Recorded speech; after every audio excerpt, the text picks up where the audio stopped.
ఓవైపు పహల్గాం ఉగ్రదాడి, మరోవైపు ఇంటెలిజెన్స్ హెచ్చరికల నేపథ్యంలో పవిత్ర పుణ్యక్షేత్రమైన తిరుమలలో అధికారులు అప్రమత్తమయ్యారు. వారాంతం సమీపిస్తూ ఉండడంతో భక్తుల రద్దీ విపరీతంగా పెరిగింది. ఈ నేపథ్యంలో భద్రతా పరంగా పటిష్ట చర్యలు తీసుకుంటున్నారు. ఇంకోవైపు తిరుమలకు వచ్చే వాహనాల సంఖ్య రోజు రోజుకు పెరుగుతోంది. ఈ నేపథ్యంలో కండిషన్ సరిగ్గా లేని వాహనాలు తిరుమల కొండపైకి వస్తుండడంతో ఘాట్ రోడ్ లో అగ్ని ప్రమాదాల సంఘటనలు జరుగుతున్నాయి. ఈ నేపథ్యంలో తిరుమల ట్రాఫిక్ పోలీసులు, ఆర్టీఓ అధికారులు వాహనాల తనిఖీ చేపట్టారు.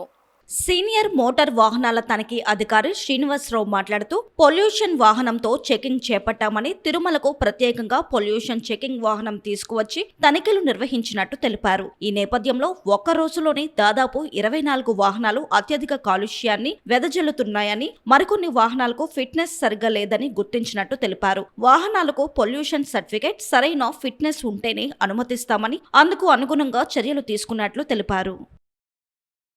ఈరోజు పోలీస్ అధికారులు, టీటీడీ అధికారులు, జిల్లా రవాణా శాఖ అధికారి ఉత్తర్వుల మేరకు తిరుమలలో తిరుమల ట్రాఫిక్ పోలీసు, రవాణా శాఖ అధికారులు సంయుక్తంగా వాహన తనిఖీలు జరపడం జరిగింది. ఇందులో భాగంగా పలు వాహనాలు వివిధ ప్రాంతాల్లో, తిరుమలలో 3-4 ప్రాంతాల్లో కింద నుంచి మొబైల్ పొల్యూషన్ వ్యాన్ తీసుకొచ్చి వాహనాలకు సామర్థ్యము, వాహనం ఒక పొల్యూషన్ గురించి తనిఖీ చేయడం జరిగింది. ఈ తనిఖీల్లో భాగంగా 24 వాహనాలు పొల్యూషన్స్ అధికంగా ఉండడం గుర్తించడం జరిగింది. కొన్ని వాహనాలకు ఫిట్నెస్ లేకుండా తిరగడం కూడా గుర్తించడం జరిగింది. ఈ వాహనాలను మరి ఫిట్నెస్ సర్టిఫికేట్ పొందిన తర్వాత మరియు పొల్యూషన్ నామ్స్ లో ఉన్న తర్వాత మాత్రమే వాటిని మళ్ళా తిరుమలకు అలో చేయడానికి జరుగుతుంది. కాలం పాటు రాకుండా ఉండడం కొరకు మేము సంయుక్తంగా ముఖ్యంగా అందరికీ, అంటే మోటార్ క్యాబ్, మ్యాక్స్ క్యాబ్ వాళ్ళకి ఇందు మూలంగా తిరుమల పోలీసు మరియు రవాణా శాఖ వాళ్ళ విజ్ఞప్తి ఏంటంటే, వారి వాహనాలను అన్ని రకాలుగా తనిఖీ చేసుకుని వాహనం అన్ని రకాలుగా ఫిట్గా ఉన్నప్పుడు మాత్రమే తిరుమలకు పైనకి తీసుకురావాల్సిందిగా కోరుచున్నాము.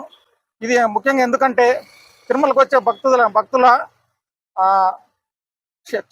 వాళ్ళ భద్రత దృష్ట్యా, క్షేమం దృష్ట్యా ఈ చర్యలు తీసుకోవడం జరుగుతుంది. ఈ తనిఖీలు ఇక మీదట నిరంతరంగా జరుగుతాయి.